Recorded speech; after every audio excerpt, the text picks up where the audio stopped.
ஹalleluya.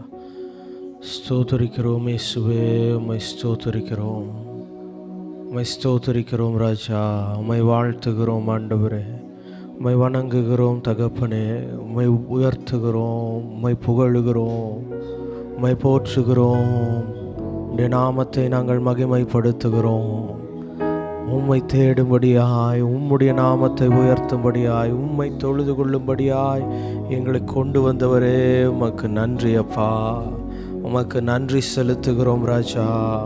உம்மை நன்றியோடு நாங்கள் ஸ்தோத்தரிக்கிறோம். எங்கள் ஆத்தும நேசரே, உம்மை நன்றியோடு ஸ்தோத்தரிக்கிறோம். எங்கள் ஆத்தும மீட்பரே, உம்மை நன்றியோடு ஸ்தோத்தரிக்கிறோம். எங்கள் தேவ ஆட்டுக்குட்டியே, உம்மை நாங்கள் நன்றியோடு ஸ்தோத்தரிக்கிறோம். உம்முடைய நாமத்தை நாங்கள் உயர்த்துகிறோம் ஆண்டவரே. உம்முடைய நாமத்தை நாங்கள் மகிமைப்படுத்துகிறோம், பிரஸ்தாபப்படுத்துகிறோம். என் நாமத்தை பிரஸ்தாபப்படுத்துகிற எந்த ஸ்தானத்திலும் நான் வருவேன் என்று சொன்னவரே, எங்கள் கல்வாரி நாயகரே, உம்மை நாங்கள் உயர்த்துகிறோம் ஆண்டவரே. உம்முடைய நாமத்தை நாங்கள் தொழுது கொள்ளுகிறோம் ராஜா. ஆண்டவரே, இந்த சிலுவை தியானத்தின் முதலாவது நாளிலே உம்மை நாங்கள் உயர்த்துவதற்கு காரணம் உண்டு ஆண்டவரே. அந்த சிலுவையை தியானிக்கத்தக்கதாய் மாற்றினவர் நீரே இயேசுவே. இந்த இயேசுவை நாம் ஆராதிப்பதற்கான காரணம், சிலுவை என்பது அவமானத்தின் சின்னமாக, தண்டனையின் சின்னமாக, சாபத்தின் சின்னமாக, மரணத்தின் சின்னமாக இருந்தது.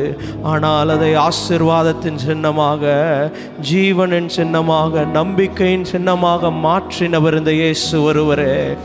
சிலுவையின் சாபத்தை ஆசீர்வாதமாய் மாற்றக்கூடிய ஒரே ஒருவர் அவர் மாத்திரமே. அந்த தெய்வத்தை ஆராதிக்கும்படியா இந்த கால வேளையில் வந்திருக்கிறோம். We praise your name, Jesus. Hallelujah, hallelujah, hallelujah, hallelujah. இயேசுவையே துதி செய் நீ மனமே, இயேசுவையே துதி செய். கல்வாரி நாயகரை உயர்த்தி இயேசுவையே துதி செய் நீ மனமே, இயேசுவையே துதி செய். கிறிஸ்தேசுவையே துதி செய் நீ மனமே, இயேசுவையே துதி செய். கிறிஸ்தேசுவையே, கிறிஸ்தேசுவையே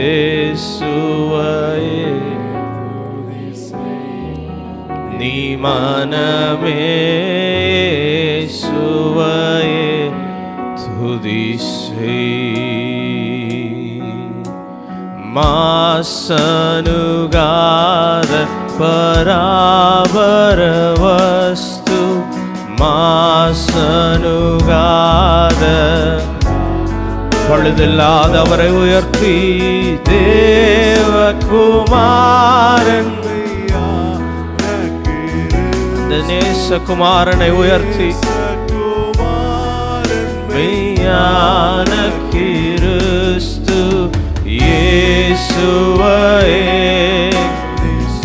நம் இரட்சகரை, நம் மீட்பரை, நம் மகிமைக்கு பாத்திரமான அந்த இயேசுவை உயர்த்தி இயேசுவையே, இயேசுவையே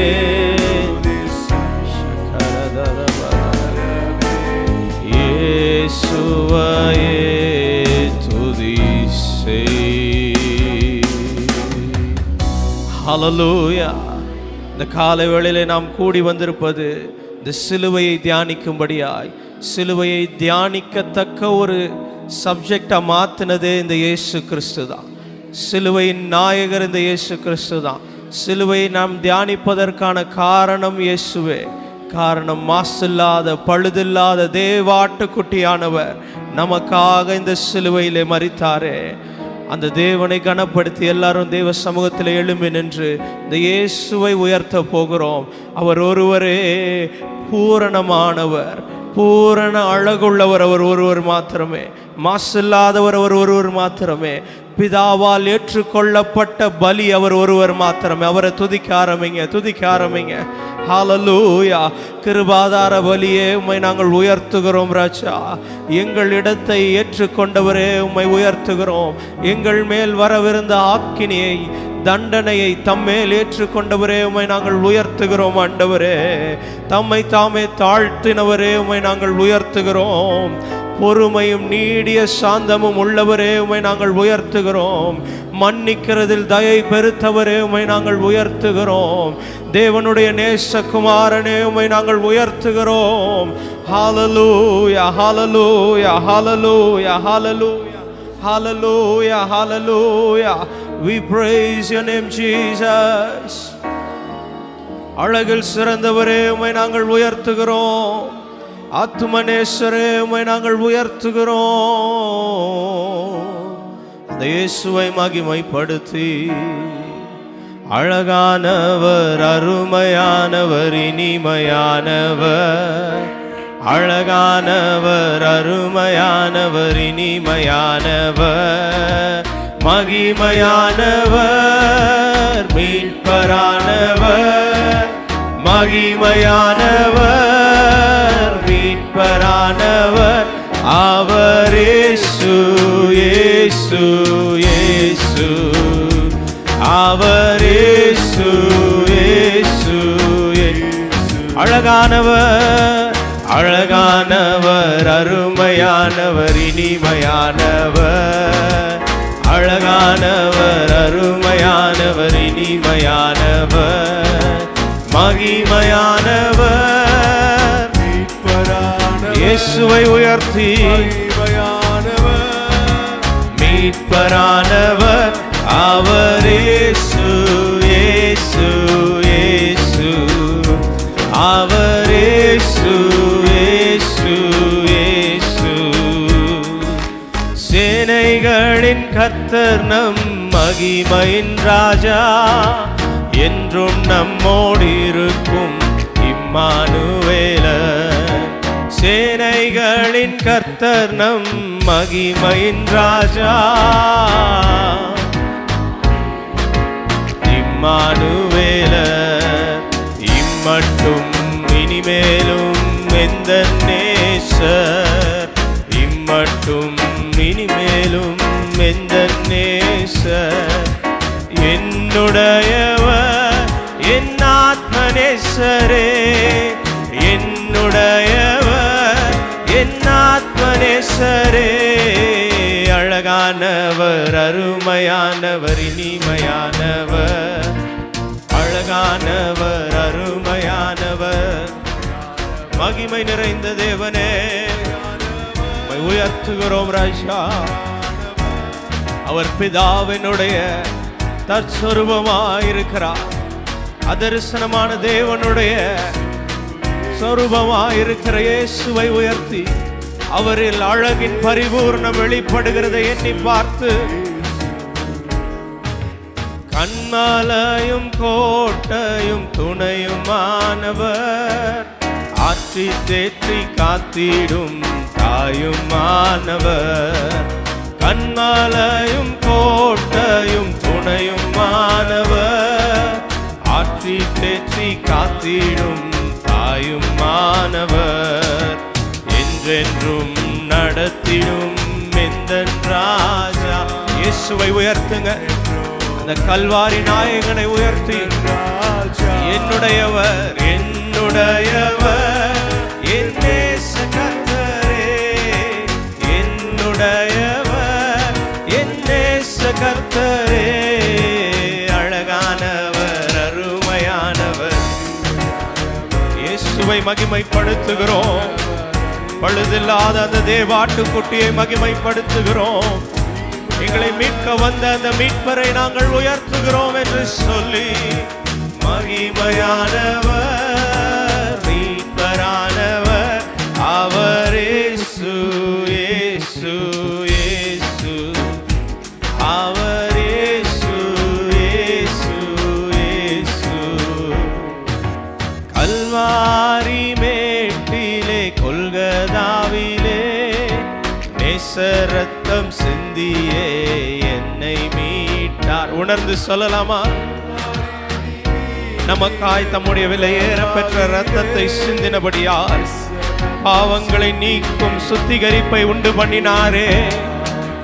பாசத்தின் எல்லைதான் இயேசு ராஜா. உணர்ந்து சொல்லலாமா? The ultimate love. பாசத்தின் எல்லைதான், பாசத்தின் எல்லைதான் இயேசு ராஜா. பாசத்தின் எல்லைதான் என்னுடையவர், என்னுடையவர், என் அன்பு ரட்சகர். என்னுடையவர், என் அன்பு ரட்சகர். அழகானவர், அருமையானவர், இனிமையானவர். அழகானவர், அருமையானவர். அவர் ரட்சிக்கிறதில் அழகானவர், அவர் மன்னிக்கிறதில் அழகானவர், அவர் மீட்பதிலே மகிமை நிறைந்த தேவன். அவருடைய ஈவுகளில் அவர் அழகானவர். அவர் இயேசு, இயேசு, இயேசு. அவர் இயேசு, இயேசு, இயேசு. கல்வாரி மேட்டிலே, கல்வாரி மேட்டிலே, கொல்கதாவிலே நேசரத்தம் சிந்தியே என்னை மீட்டார். சொல்லுவோம், கல்வாரி மேட்டிலே நேசர் தம்முடைய ரத்தத்தை சிந்தி என்னை மீட்டாரே. அந்த அன்பை எண்ணி பாசத்தின் எல்லைதான். தன்னுடைய ஜீவனை கொடுக்கிற அன்பை பார்க்கிலும் வேறு அன்பில்லையே. என்னுடையவர், என் அன்பு ரட்சகர். என்னுடையவர், என் அன்பு ரட்சகர். அழகானவர், அருமையானவர். அந்த கல்வாரி காட்சியை பார்த்து சொல்லலாமா? சிலுவையிலே எனக்காய் அந்த கேடடைந்தவர் அழகானவர். மறுபடியும் அழகானவர், அருமையானவர், இனிமையானவர். அழகானவர், எனக்காக தம்முடைய அழகை எல்லாம் இழந்தாரே. அவரை பார்த்து மகிமையானவர், மீட்பரானவர். மகிமையானவர், மீட்பரானவர். அவர் இயேசு, இயேசு, இயேசு. அவர் இயேசு, இயேசு, இயேசு. அவர் இயேசு, அவர் இயேசு, இயேசு, இயேசு. அவர் இயேசு, இயேசு, இயேசு. ஹல்லேலூயா, ஹல்லேலூயா. அந்த அழகு நிறைந்த இயேசுவை நாங்கள் மகிமைப்படுத்துகிறோம். அந்த ஆத்தும நேசரை நாங்கள் மகிமைப்படுத்துகிறோம். என்னை மீட்கும்படியாய் தம்மையே பலியாய் தந்தவரை நாங்கள் உயர்த்துகிறோம். அவரே அழகு உள்ளவர், அவரே பரிபூர்ணம் உள்ளவர், அவரே மகிமை நிறைந்த ராஜா. ஹல்லேலூயா, ஹல்லேலூயா, ஹல்லேலூயா, ஹல்லேலூயா, ஹல்லேலூயா, ஹல்லேலூயா, ஹல்லேலூயா. அந்த அழகில் சிறந்த தேவனை நோக்கி பார்த்து, கல்வாரி காட்சியை நோக்கி பார்த்து, ரெண்டு கரங்களை உயர்த்தி, கல்வாரி நாயகா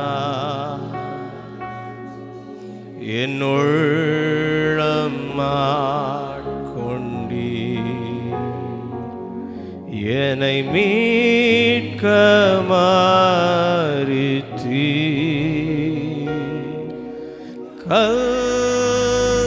கல்வாரி நாயகா, கல்வாரி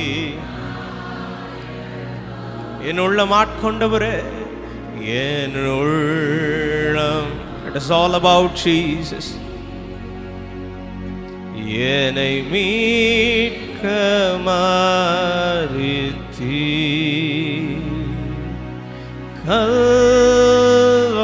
கல்வாரி நாயகா. தேவாதி தேவனே, முற்றிலும் அழகானவரே, கல்வாரி நாயகனே, ஒருவரே நாங்கள் ஆராதிக்கிறோம், ஒருவருக்கே பலிகளை செலுத்துகிறோம். Praise lord. இந்த கொஞ்சம் காலி இடங்களை முன்னாடி நீங்கள் நிரப்பும்படி அன்போடு கேட்டுக்கொள்கிறோம். ஸோ முன்னாடி நிறைய இடங்கள் இருக்குது, நீங்கள் முன்னாடி வந்து உட்காரலாம். பின்னாடி வர்றவர்களுக்கு ஏதுவாக இருக்கும்.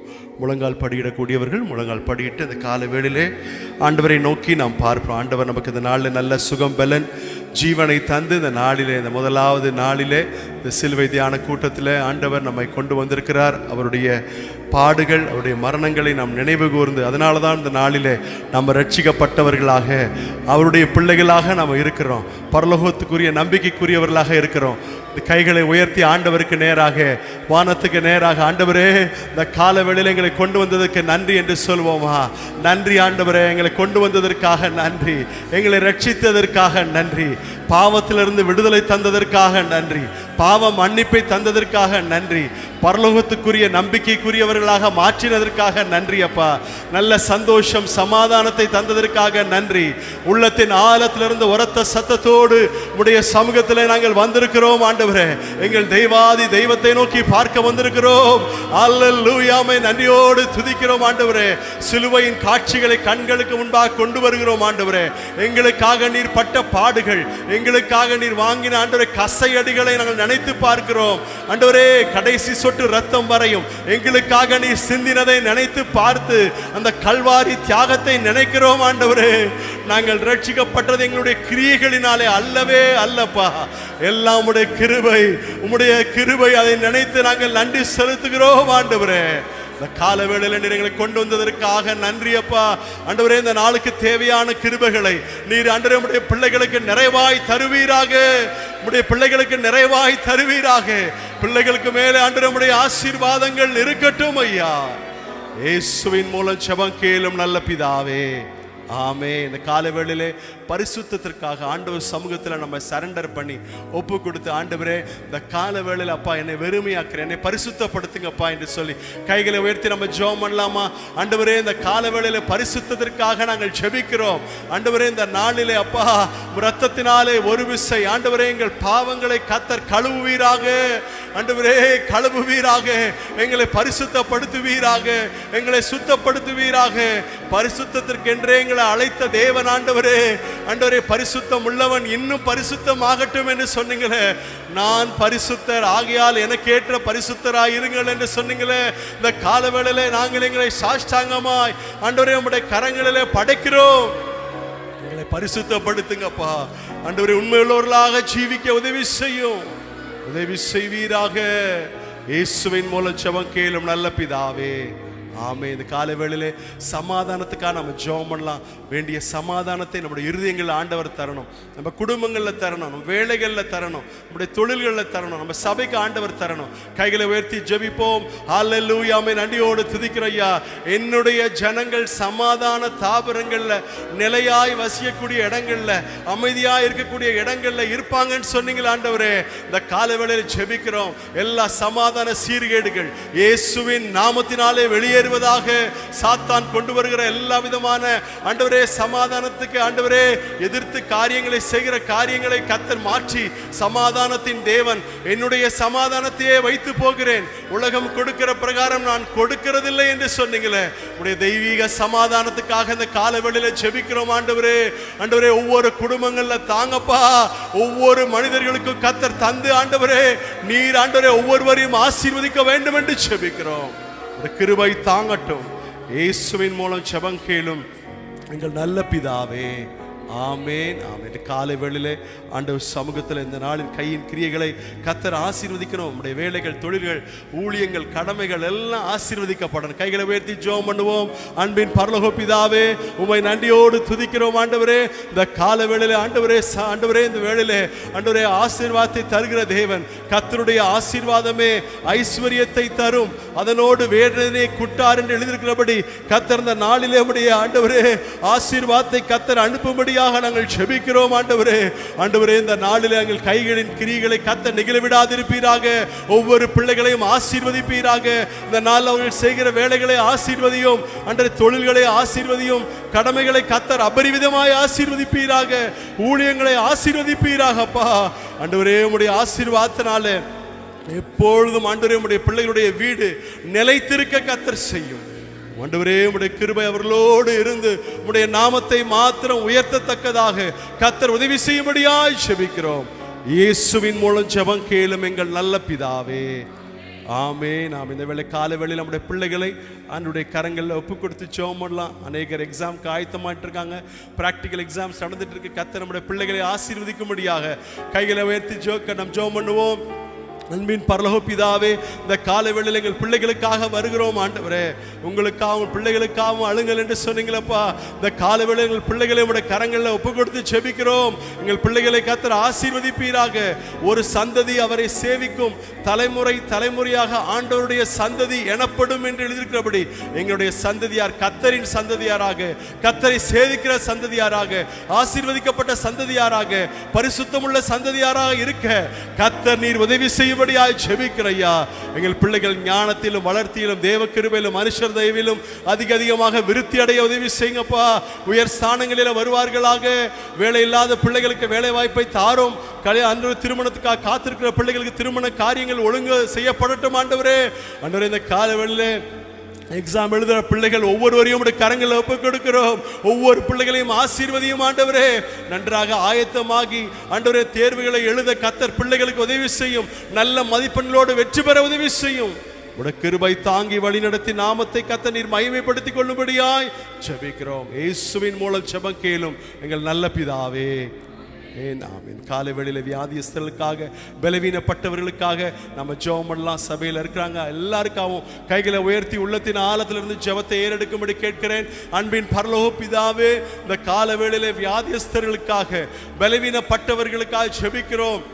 உம்முடைய வார்த்தையை அனுப்பி ஆண்டவரே அவர்களை அழிவுக்கு மீட்டுக் கொள்கிறீர் என்று நாங்கள் பார்க்கிறோம். இந்த நாளிலே எப்பேற்பட்ட வியாதியோடு பலவீனத்தோடு இருந்தாலும் ஆண்டவரே, இந்த நாளிலே உம்முடைய வார்த்தையை அனுப்பி கர்த்தர் சுகப்படுத்துவீராக, கர்த்தர் பலப்படுத்துவீராக ஆண்டவரே. அவர்களை மீட்டுக் கொள்ளுங்க ஆண்டவரே. அவர்கள் சாப்பிடுகிற அப்பத்தை ஆசீர்வதியும், தண்ணீரை ஆசீர்வதியும். எல்லா விக்கனங்களுக்கும் ஆண்டவரே, தீமைகளுக்கும் வியாதிகளுக்கும் விலக்கி ஆண்டவரே உம்முடைய கிருபை அவர்களை தாங்கி நல்ல சுகத்தோடு பலத்தோடு ஆண்டவரே நீர் காத்துக் கொள்ளும்படியாக நாங்கள் ஜெபிக்கிறோம் ஐயா. ஆசீர்வதியும். இயேசுவின் மூலம் ஜெபம் கேளும் நல்ல பிதாவே, ஆமென். நம்முடைய சபைக்காக, சபையினுடைய போதகருக்காக, ஊழியர்களுக்காக, ஊழியங்களுக்காக உள்ளத்தின் ஆழத்திலிருந்து கைகளை உயர்த்தி நம்ம ஜெபம் பண்ணலாம். அன்பின் பரலோக பிதாவே, எங்கள் சபைக்காக நாங்கள் ஜெபிக்கிறோம் ஆண்டவரே. எங்களுடைய ஆண்டவரே போதகருக்காக ஜெபிக்கிறோம், உடன் ஊழியர்களுக்காக ஜெபிக்கிறோம் ஆண்டவரே. இந்த நாளிலே அவர்களை ஆசீர்வதிப்பீராக, பலப்படுத்துவீராக, அவருடைய குடும்பங்களை ஆசீர்வதிப்பீராக, செய்கிற ஊழியங்களை ஆசீர்வதிப்பீராக. 30க்கும் மேற்பட்ட ஊழியங்கள் மேலும் கிருபை இருப்பதாக, எல்லா ஐக்கியங்கள் மேலும் கிருபை இருப்பதாக, எல்லா ஐக்கிய தலைவர்கள் மேலும் கிருபை இருப்பதாக. ஊழியங்கள் இன்னும் ஆண்டவரே எல்லைகள் விரிவாகட்டும். அநேகம் கோடிக்கணக்கான மக்களுக்கு ஆசீர்வாதமாக அமையட்டும் ஆண்டவரே. ஆண்டவரே, இதுவரை வைத்திருக்கிறீர், உமக்கு நன்றி அப்பா, உமக்கு நன்றி. இயேசுவின் மூலம் ஜெபம் கேளும் நல்ல பிதாவே. ஆலய கட்டுமான பணிக்காக நம்ம ஜெபம் பண்ணலாம். இதுவரை உதவி செய்தார். இந்த வருஷம் ஆகஸ்ட் மாதம் 14, 15, 16 தேதியில் நடக்கிற இந்த ஆலய பிரதிஷ்டை மற்றும் கன்வென்ஷனை கர்த்தர் பொறுப்பெடுத்துக் கொள்ளும்படியாக தேவனுடைய கிருபை இறங்கும்படியாக நம்ம ஜெபம் பண்ணலாம். கைகளை உயர்த்தி ஜெபம் பண்ணலாம். அன்பின் பரலோக பிதாவே, எங்களுடைய ஆலய கட்டுமான பணிக்காக நாங்கள் ஜெபிக்கிறோம். இதுவரை உதவி செய்த எங்கள் தேவன் இனிமேலும் உதவி செய்வீர் ஆண்டவரே. நன்றியோடு துதிக்கிறோம் ஆண்டவரே. எல்லா பணிகளும் செவனே முடிய, நன்மையாய் முடிய கர்த்தர் உதவி செய்வீராக. பண தேவைகள், பொருளாதார தேவைகளை கர்த்தர் சந்தித்து உம்முடைய நாமத்தை கர்த்தர் நீர் மகிமைப்படுத்திக் கொள்ளும். உம்முடைய தயவு கூட இருந்து வழி நடத்தியப்பா, பெரிய காரியங்களை கர்த்தர் நீங்க செய்யும்படியாய் ஜெபிக்கிறோம். உம்முடைய நாமமே அந்த நாட்களிலே மகிமைப்படட்டும். உம்முடைய மகிமையை நாங்கள் ஆண்டவரே அப்பா நேரடியாக நாங்கள் காணத்தக்கதாக கர்த்தர் நீர் உதவி செய்யும்படியாய் ஜெபிக்கிறோம். இந்த நாளில் வந்த ஒவ்வொருவரையும் கர்த்தர் ஆசீர்வதிப்பீராக. எப்பொழுதும் உம்முடைய வார்த்தைக்காக நாங்கள் ஜெபிக்கிறோம் ஆண்டவரே. கொடுக்கிற ஆண்டவரே தாசனை உம்முடைய கரங்களை ஒப்புக் கொடுக்கிறோம். கர்த்தர் மறைத்த இந்த நாளிலே வெளிப்படும்படியாக, ஆவியானவர் வழி நடத்தும்படியாக நாங்கள் ஜெபிக்கிறோம். உம்முடைய கரங்களிலே ஒப்புக் கொடுக்கிறோம். பெரிய காரியங்களை கர்த்தர் செய்யும். இயேசுவின் மூலம் ஜெபம் கேளும் எங்கள் நல்ல பிதாவே, ஆமென், ஆமென். உட்கார்ந்து கொள்வோம்.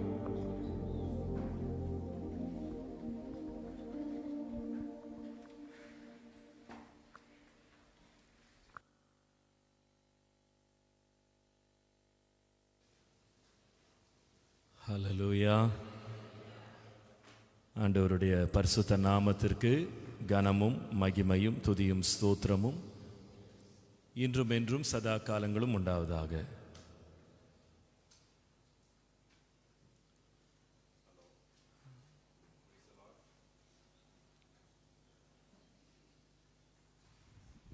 Praise the Lord.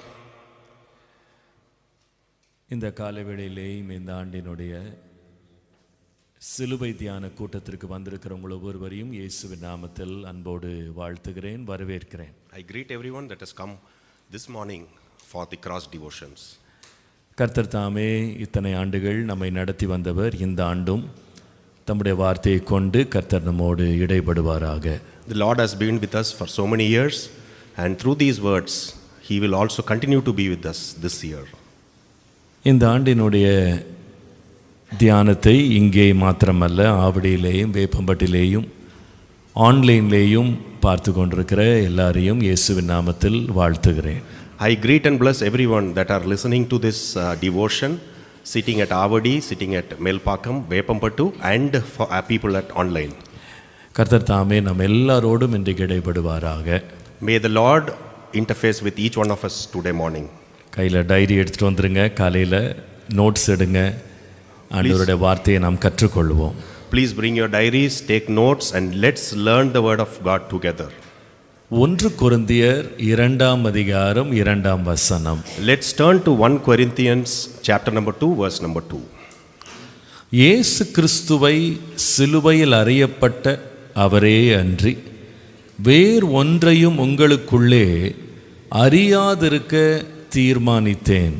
For I determined not to know anything among you except Jesus Christ and Him crucified. இயேசு கிறிஸ்துவை சிலுவையில் அறையப்பட்ட அவரையே அன்றி வேறு ஒன்றையும் உங்களுக்குள்ளே அறியாதிருக்க தீர்மானித்திருந்தேன். For I determined not to know anything among you except Jesus Christ and Him crucified. கர்த்தருடைய பரிசுத்த நாமத்திற்கு மகிமை உண்டாவதாக. Glory be to the name of the Lord. கிறிஸ்துவின் சிலுவையும் சிலுவையில் அறையப்படுதலையும் அப்போஸ்தலர்களும் வேத வாக்கியங்களை நமக்காக எழுதும்படி தேவனால் பயன்படுத்தப்பட்டவர்களும் இதை ஒரு சரித்திர சம்பவமாக மாத்திரம் அதை அவங்க கருத்தில் கொள்ளவில்லை. The apostles and the people that were nominated to write about the crucifixion of Christ, the purpose was not to describe it as a historical event only.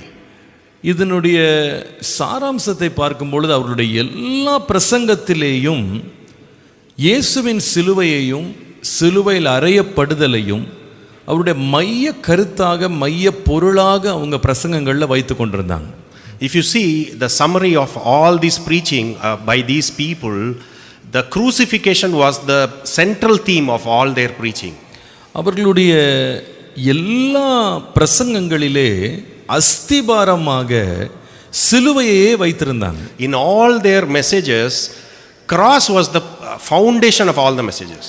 நீங்கள் வேதத்தில் உள்ள விசேஷமாய் புதிய ஏற்பாட்டில் உள்ள ஒவ்வொரு புஸ்தகத்தை நீங்கள் வாசிப்பீர்களானால், If you read various books of the New Testament, ஒவ்வொரு புஸ்தகத்திலேயும் சிலுவையை பற்றி எழுதப்படாத புஸ்தகங்களை பார்க்க முடியும். you will not be able to find even a single book where the cross was not mentioned. நீங்கள் அப்போஸ்தல நடபடிகள் 2ஆம் அதிகாரம் 36ஆம் வசனத்தை வாசிக்கும்போது, If you read Acts of the Apostles chapter number 236, அங்கே பேதுரு செய்த முதலாவது பிரசங்கத்தில் அங்கே நாம் பார்க்கிறோம் சிலுவையை குறித்த ஒரு உபதேசம் பண்ணுகிறார். Here we see and read the first preaching by Peter, and he is also preaching about the cross. அங்கே நாம் வாசிக்கிறோம், நீங்கள் சிலுவையில் அறைந்த இந்த இயேசுவையே தேவன் ஆண்டவரும் கிறிஸ்துவுமாக்கினார் என்று இஸ்ரவேல் குடும்பத்தார் யாவரும் நிச்சயமாய் அறிய கடவர்கள் என்றான் என்று வாசிக்கிறோம். And this is what we read in Acts 2:36. Therefore let all the house of Israel know assuredly that God has made this Jesus whom you crucified both Lord and Christ. நீங்கள் பேதுருவையும் அப்போஸ்தலர்களையும் குறித்து நீங்கள் அப்போஸ்தல நடபடிகள் 5ஆம் அதிகாரத்தில் வாசிக்கும்போது, you will when you read about Peter and the apostles in Acts chapter number 5, அங்கே நாம் பார்க்கிறோம் அவர்கள் உபத்திரவப்படுத்தப்பட்டு சங்கத்திற்கு முன்பாக, யூத சங்கத்திற்கு முன்பாக அவர்கள் நிற்க வைக்கப்பட்டு பதில் சொல்லும்படி கட்டாயப்படுத்தப்படுகிறார்கள். You can read and find that these people were given a lot of pain and they were put before the Jewish people. அங்கே அந்த ஜூவிஷ் கவுன்சில் முன்பாக ட்ரையல்ல வைக்கப்படுறாங்க. And they were in trial before the Jewish council. அங்கே நடக்கிற காரியத்தை பாருங்க, அங்கே பேதுரு பேசுகிறத பாருங்க. And please see what Peter is speaking. அப்போஸ்தலர் நடபடிகள் 5ஆம் அதிகாரம் 29ஆம் வசனத்தை வாசித்தால், Let's read Acts 5:29. அங்கே நாம் பார்க்கிறோம், அதற்கு பேதுரும் மற்ற அப்போஸ்தலரும், மனுஷருக்கு கீழ்ப்படுகிறதை பார்க்கிலும் தேவனுக்கு கீழ்ப்படுகிறதே அவசியமாக இருக்கிறது. நீங்கள் மரத்திலே தூக்கி கொலை செய்த இயேசுவை நம்முடைய பிதாக்களின் தேவன் எழுப்பி இஸ்ரவேலுக்கு மனம் திரும்புதலையும் பாவ மன்னிப்பையும் அருளுகிறதற்காக அவரை அதிபதியாகவும் இரட்சகராகவும் தமது வலது கரத்தினாலே உயர்த்தினார் என்று சொன்னார். And this is what we read. But Peter and the other apostles answered and said, we ought to obey God rather than men. The God of our fathers raised up Jesus, whom you murdered by hanging on a tree. Him God has exalted to his right hand to be Prince and Savior, to give repentance to Israel and forgiveness of sins. இங்கே சிலுவையை பற்றி பேசுகிறத பார்க்கிறோம். Here we see about the description of cross. எங்க அவங்க பிரசங்கம் பண்றாங்கன்னு கேட்டா இவங்களையே இப்ப சங்கத்துல கொண்டு நிறுத்தியிருக்காங்க. Where are they preaching this? These people are before the council. அந்த இடத்துல பயப்படாம சிலுவையை குறித்து பிரசங்கம் பண்ணாங்க. And these people were not afraid and they are very boldly preaching about the cross. 33ஆம் வசனத்தை வாசிக்கும் போது, When we read verse number 33, அதை அவர்கள் கேட்டபொழுது மூர்க்கமடைந்து அவர்களை கொலை செய்யும்படி யோசனை பண்ணினார்கள் என்று வாசிக்கிறோம். when they heard this, they were furious and plotted to kill them. ஆனாலும் இவங்க பயப்படவில்லை. But still they were not afraid. நாங்க மனுஷனுக்கு பயப்படுறதை விட கர்த்தருக்கு தான் நாங்க We are பயப்படுவோம். not afraid of men, but we are afraid of God. தங்களுடைய சொந்த உயிரை பற்றி அவங்க கவலைப்படல. They were not afraid of their own life. அவங்களுக்கு முக்கியமான செய்தி என்னன்னா சிலுவையை பற்றி பிரசங்கம் பண்ணணும். What is their key message? They want to preach about the cross. நீங்கள் அப்போஸ்தலர் நடபடிகள் 10ஆம் அதிகாரத்துக்கு வாங்க. If you come to Acts of the Apostles chapter number 10, அங்கே நாம பார்க்கிறோம், அந்த அப்போஸ்தலர்களுக்கு ஆண்டவர் ஒரு பெரிய கிருபை, விசேஷமா பேதுருவை பார்த்தா புறஜாதிகளிடத்திலே சுவிசேஷத்தை அறிவிக்கும்படி கர்த்தர் ஒரு வாசலை இந்த மனிதனுக்கு திறந்தார். Here you see God is opening the doors to Peter for preaching among the Gentiles. அங்கே முதல் முறை ஒரு வாசல் அவருக்கு திறக்கப்படுது. For the first time there is a door that is being opened for Peter. அவர் பேசின தலைப்புல என்ன முக்கியமான தலைப்புன்னு பாருங்க. What is the most important topic that Peter was preaching there? அப்போஸ்தலர் 10 39 40 வசனங்களை பாருங்க. Please read Acts of the Apostles 10 39 40. யூதருடைய தேசத்திலும் எருசலேமிலும் அவர் செய்தவைகள் எல்லாவற்றிற்கும் நாங்கள் சாட்சிகளாய் இருக்கிறோம். அவரை மரத்திலே தூக்கி கொலை செய்தார்கள். 3ஆம் நாளிலே தேவன் அவரை எழுப்பி பிரத்யட்சமாய் காணும்படி செய்தார். And we are witnesses of all things which he did both in the land of the Jews and in Jerusalem, whom they killed by hanging on a tree.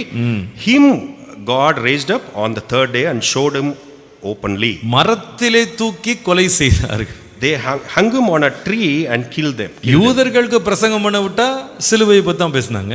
When he was put before the Jews to preach, and he was only preaching about the cross. அதே போல புறஜாதிகளிடத்துல பேசுறதுக்கு வாய்ப்பு கிடைச்சாலும் சிலுவையில் அறியப்பட்ட இயேசுவை குறித்து பிரசங்கம் பண்ணார். When he had an opportunity to preach to the Gentiles, he was again preaching about the cross. அப்போஸ்தலனாகிய பவுலும் இதே போல சிலுவையே தன்னுடைய பிரசங்கத்தினுடைய மையமாக வைத்திருந்தார். If you look at Apostle Paul, he was also keeping cross as the central theme of all his messages. ஆனால் சிலுவையை பற்றி பிரசங்கம் பண்றது அவருக்கு ஒன்றும் லகுவான ஒரு காரியமாக இல்லை. But it is not an easy task to preach about the cross. ஏனென்றால் யூதர்கள் அடையாளத்தை தேடி கொண்டிருந்தாங்க. Because Jews are looking for a sign. ஆனால் கிரேக்கர்களோ அவங்க ஞானத்தை தேடி கொண்டிருந்தாங்க. But the Greeks are looking for wisdom. நீங்கள் அதை 1 கொரிந்தியர் 1ஆம் அதிகாரம் 22 23 பாருங்க. If you can read this in 1 Corinthians chapter 1 22. அங்கே பார்க்கிறோம், யூதர்கள் அடையாளத்தை கேட்கிறார்கள். For Jews request a sign. கிரேக்கர் ஞானத்தை தேடுகிறார்கள். And Greeks seek after wisdom. இவங்க ரெண்டையும் தேடினாலும் பவுல் செய்த வேலையை பாருங்க. But even though these people were seeking a sign and wisdom, look at what Apostle Paul was doing. 23ஆம் வசனத்துல look at verse number 23. நாங்களோ சிலுவையில் அறையப்பட்ட கிறிஸ்துவை பிரசங்கிக்கிறோம். But we preach Christ crucified. அவர் யூதர்களுக்கு இடரலாக இருக்கிறார், கிரேக்கருக்கு பைத்தியமாக இருக்கிறார். To the Jews he is a stumbling block, and to the Greeks he is foolishness. ஏன் அப்படி இருக்கு அப்படின்னா, யூதர்கள் மேசியா அவர் சிலுவையிலிருந்து இறங்கி வருவார், அவரை பிடிக்க வந்த ரோமர்கள்ட்ட தன்னையே விடுவித்து மற்றவர்களை விடுவிப்பார், அவங்க எல்லாரும் அடையாளத்துக்காக காத்துக்கிட்டு இருக்காங்க. Why is it so? Because the Jews thought that Christ will come down from the cross, he will deliver himself and also deliver everybody around him. ஆனா அது நடக்கல. But that did not happen. அவங்களுக்கு அது எப்படி இருக்குன்னா இடரலாக இருக்கிறது. But this is a stumbling block for them. ஆனா பவுல் அதை பற்றி கவலைப்படல. But Paul was not bothered about this. அடுத்த பக்கத்துல நீங்க கிரேக்கர்களை பார்ப்பீர்களானா, But if you look at Greeks on the other side, அவங்க ஞானத்தை தேடிட்டு இருக்காங்க. they are seeking wisdom. அவங்களுக்கு சிலுவையை பார்த்தா பைத்தியமா தெரியுது. It is foolishness. The cross is foolishness for the Greeks. ஏனென்றால் உலகத்தின் ரட்சகர் பாவி மாதிரி வானத்துக்கு பூமிக்கு நடுவுல சிலுவையில தொங்கிட்டு இருக்கிறாரு. Why is it? Because the savior of the world, he is hanging on the cross like a sinner. அவரை பாத்தீங்கன்னா தன்னை ரட்சித்துக் கொள்ள முடியாம இருக்கிறார். And he is not able to save himself.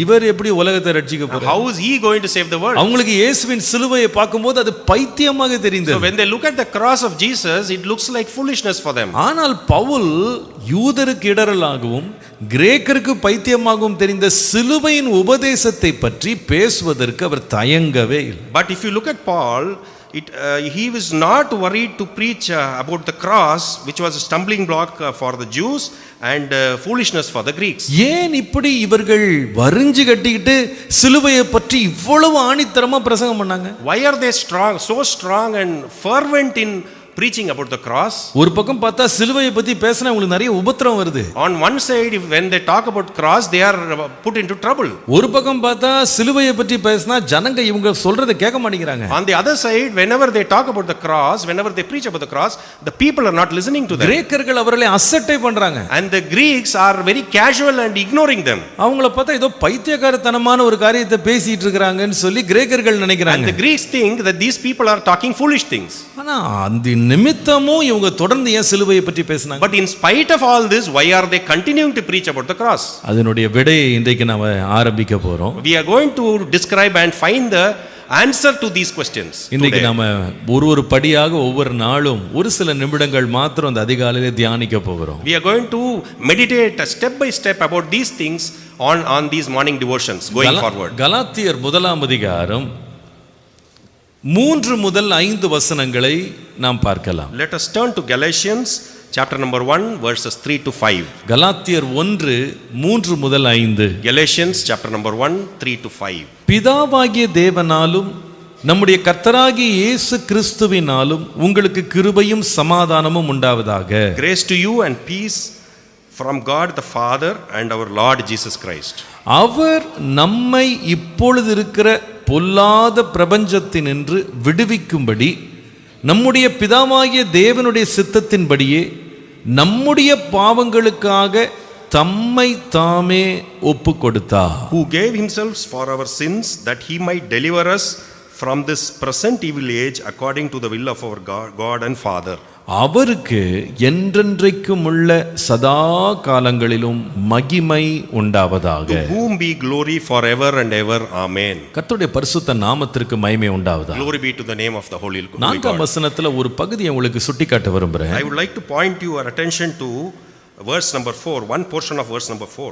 நம்முடைய பிதாவாகிய தேவனுடைய சித்தத்தின்படியே நம்முடைய பாவங்களுக்காக தம்மை தாமே ஒப்பு கொடுத்தார். That he might deliver us from this present evil age according to the will of our God and Father. பிதாவாகிய தேவனுடைய சித்தத்தின்படியே ஒப்பு கொடுத்தார். According to the will of our God and Father. தன்னை ஒப்பு கொடுத்தார். He surrendered himself. இதுல முக்கியமா கவனிக்க வேண்டிய ஒரு காரியம், there is an important point that we need to pay attention to. தேவகுமாரனாகிய இயேசு சிலுவையில் அறையப்படுவதற்கு முன்பாகவே பிதாவாகிய தேவன் அவர் அறையப்படுவார், தன்னை ஒப்பு கொடுப்பார் என்று அறிந்திருந்தார். The Father God had known about the Son of Man being crucified much before the actual event that will take place. அவர் அறிந்தது மாத்திரமல்ல, அதை அனுமதித்தும் இருந்தார். Not only did he know about this event, he had also permitted it to happen. இந்த சிலுவையில் அறியப்படுதலை அனுமதித்தது மாத்திரமல்ல, தேவன் அதை தம்முடைய திரு சித்தத்தில் வைத்திருந்தார். Not only did he permit this, but he had his holy will about it. ஏன்னு தெரியுமா? Do you know why? வேதம் சொல்லுகிறது, மனுக்குலத்தினுடைய ரட்சிப்புக்காக இந்த சிலுவை அவசியப்பட்டதாயிருந்தது. Do you know why? It was only for the redemption of mankind.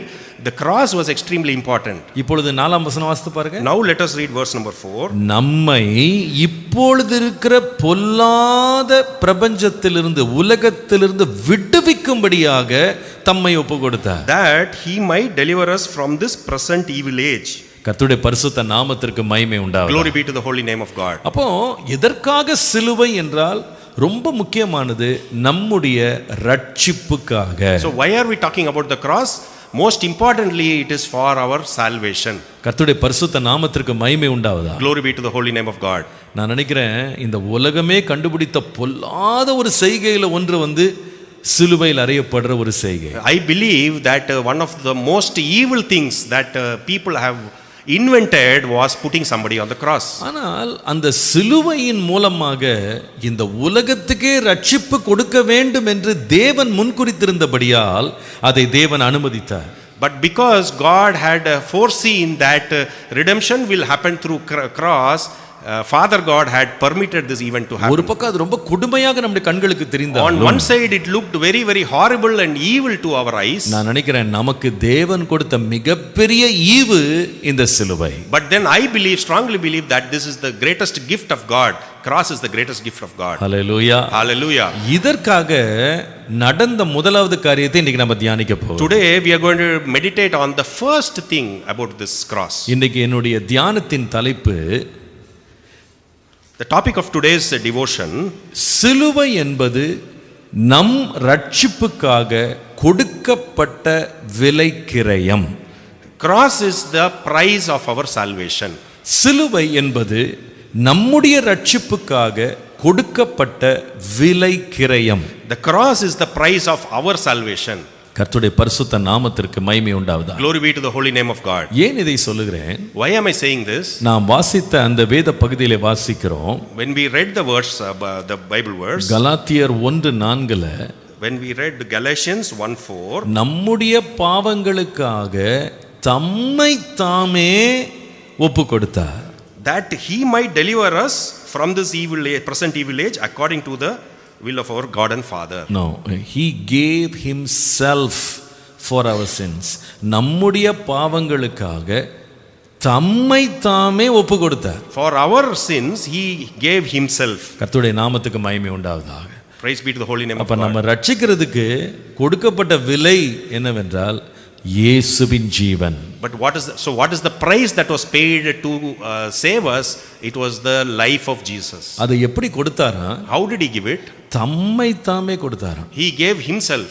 யாரும் இயேசுவை கட்டாயப்படுத்தவே இல்லை. Nobody compelled Jesus to give his life. தானே சுயமாக தியாகமாக தன்னை நமக்கென்று கொடுத்தார். He came forward voluntarily and he gave his own life. இதை குறித்து தீமோத்தேயுவில் அப்போஸ்தலனாகிய பவுல் எழுதும்போது, When we read in Timothy about this, and Apostle Paul says, 1 தீமோத்தேயு 2ஆம் அதிகாரம் 5 முதல் 6 வசனங்களை வாசிக்கும்போது, when we read 1 Timothy chapter number 2, 5, 6, தேவன் ஒருவரே, தேவனுக்கும் மனுஷருக்கும் மத்தியஸ்தரும் ஒருவரே.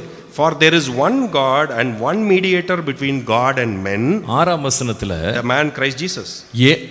எல்லாரையும் மீட்கும் பொருளாக தம்மை ஒப்பு கொடுத்த மனுஷனாகிய கிறிஸ்து இயேசு அவரே. In verse number 6, who gave himself as a ransom for all to be testified in due time. அதுல முக்கியப்படுத்துற, திரும்ப அதுல அண்டர்லைன் பண்ண விரும்புற வார்த்தை தம்மை ஒப்பு கொடுத்த மனுஷனாகிய கிறிஸ்து. So we need to understand, there is an important word there, the man Christ Jesus who gave himself as a ransom. தன்னையே ஒப்பு கொடுத்தார். He gave himself as a ransom. எதற்காக? Why? அங்கே வாசிக்கிறோம், நம்மை மீட்கும் பொருளாக. It is clearly written there that so that he will redeem us. as a ransom, நம்மை மீட்கிற பொருளாக தம்மை ஒப்பு கொடுத்தார். He wanted to redeem us, he wanted to deliver us, and he gave himself as a ransom. அதாவது இந்த மீட்கும் பொருள் அப்படின்ற வார்த்தை அப்போஸ்தலனாகிய பவுல் அன்றைக்கு தீமோத்தேயுக்கு எழுதும்போது அந்த காலகட்டத்தில் இருந்த மக்கள் விளங்கிக் கொள்ளுகிற ஒரு ஃபவுண்டேஷனை வச்சு இந்த வார்த்தையை சொன்னார். So when Paul was writing about this, he wanted people in those days to understand, and he clearly mentioned about this ransom. மீட்கும் பொருள் அப்படின்னா என்ன? What is the meaning of ransom?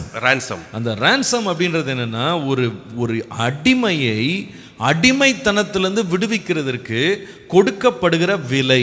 So what is the meaning of ransom? It is the price that we pay to get a slave out of his slavery. அப்போ இந்த காசை கொடுத்தாதான் அவனை விடுவிப்பாங்க. Only when you are able to pay this price, the slave will be relieved from the slavery. அந்த காலத்துல அடிமை தொழில் அப்படின்றது ரொம்ப பொதுவாக நடந்து கொண்டிருந்த காரியம். In those days slavery was very very common.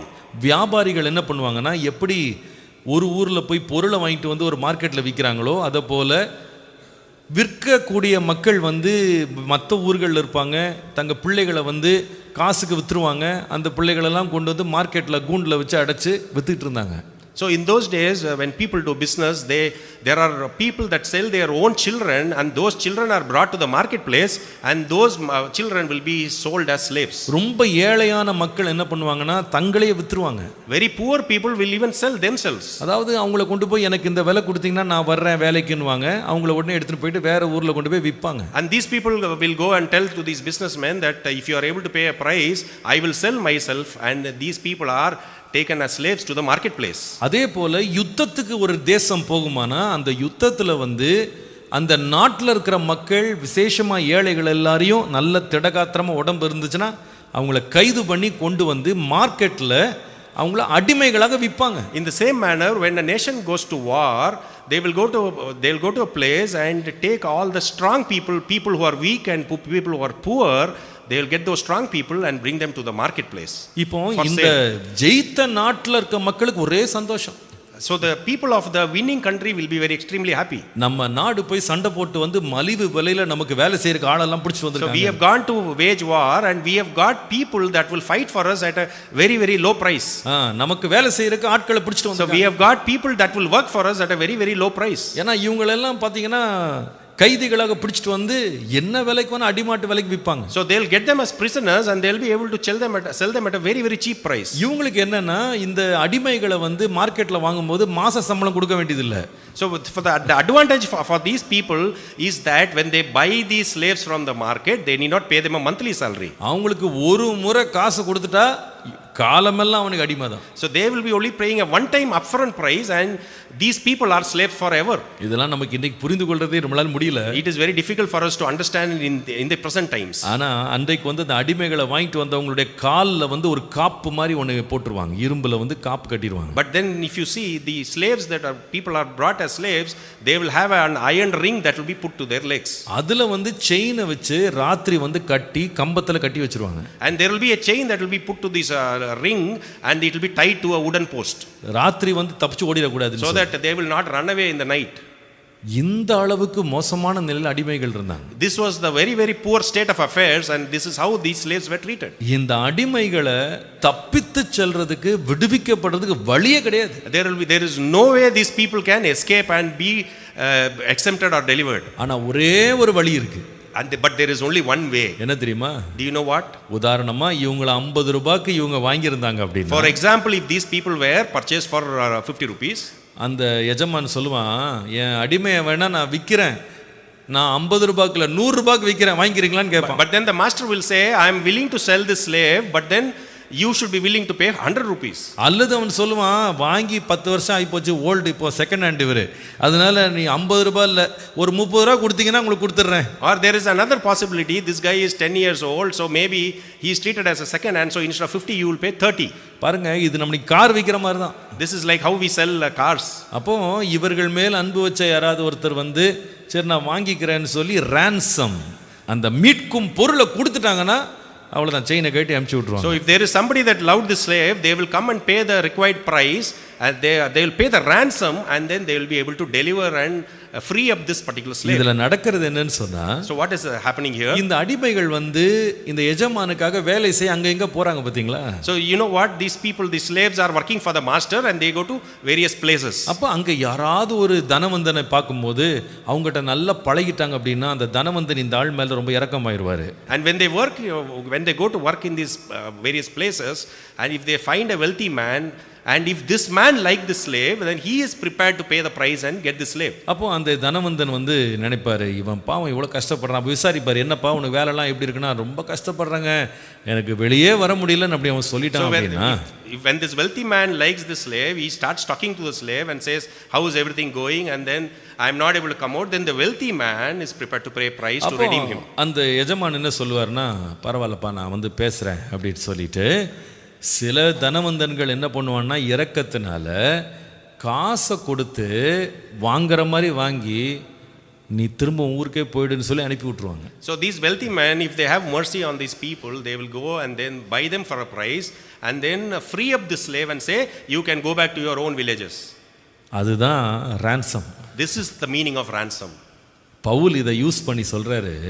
Paul is using this and he is explaining எப்படி this. நம்ம சமுதாயத்துல அடிமைகளை ஒருத்தர் காசு கொடுத்து விடுதலையாக்கி போன்னு அனுப்பி விட்டுறாங்களோ, In our society, in the same manner as to how you pay a price, get the slaves freed up and ask them to leave. பாவத்துக்கு அடிமையாகி போன நம்மை இயேசு தன்னுடைய ரத்தத்தையே விலையா கொடுத்து நம்மளை மீட்டுட்டாரு. In the same manner, we were all in sin and Jesus paid his life as a price and redeemed us as a ransom. எவ்வளவு பெரிய அன்பு நம்ம மேல இருக்கிறது. So what is such a great love he has got on us. Hallelujah. Hallelujah. இதுல என்னன்னா, இயேசுவுக்கு முன்னால மிருகங்களுடைய ரத்தம் கூட நமக்காய் கொடுக்கப்பட ஆயத்தமாக இருந்தது.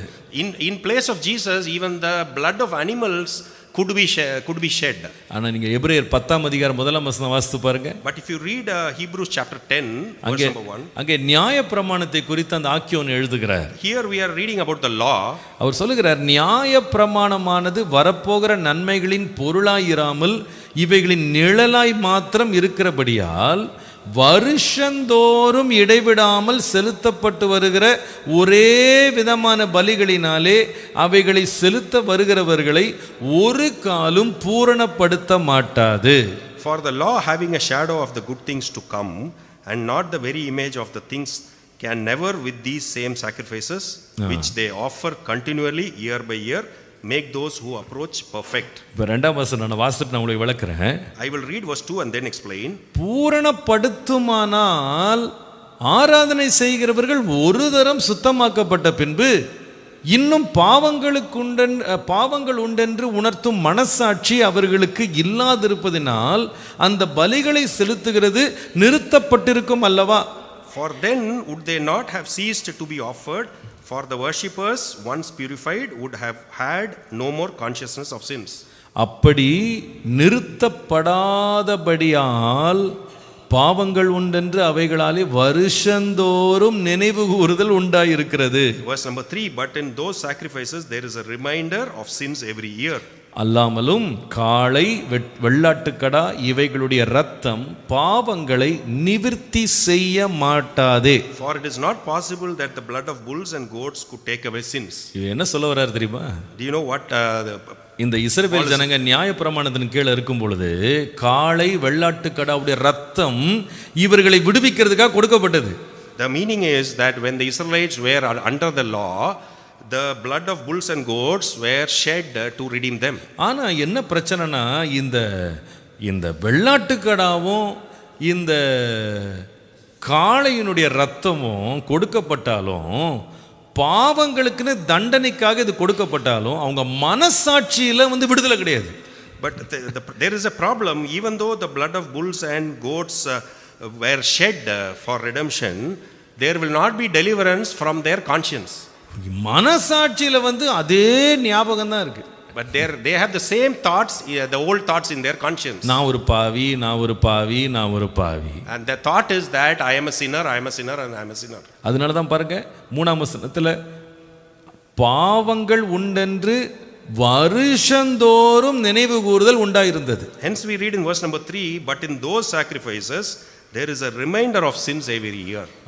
என்னதான் போய் பலி செலுத்திட்டு வந்தாலும் அடுத்த வருஷம் திருப்பி வரும்போது நான் ஒரு பாவி, திருப்பி அடுத்த பலி செலுத்து, திருப்பி அடுத்த வருஷம் வரும்போது நான் ஒரு பாவி, திருப்பி அடுத்த பலி செலுத்து, இப்படி வருஷம் பாவங்களுக்குன்னு கிரயம் கொடுத்தாங்க. மனசாட்சியில் என்ன இல்லை, சுத்திகரிப்பு இல்லை. So here, even though they continue to shed the blood of these animals on a yearly basis, there is no deliverance, and they continue to do it each year because they feel in their conscience that they are sinners on a constant basis. இது எப்படி இருக்கு தெரியுமா? சில வெளியில் சில பேர் land வாங்குறேன்னு சொல்லி அட்வான்ஸ் கொடுத்துருவாங்க.